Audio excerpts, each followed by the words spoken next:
2010. Y'all know I'm a videographer at heart, so came out here a little earlier and shoveled a little bit.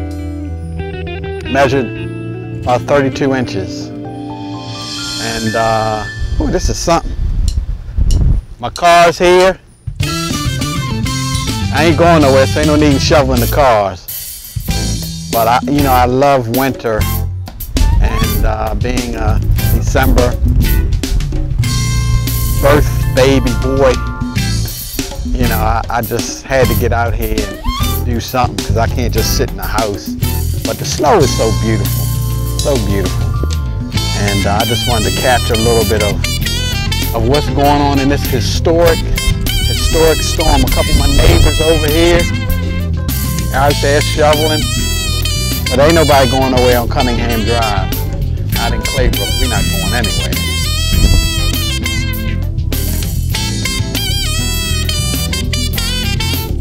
Nothing's moving here. Cunningham Drive.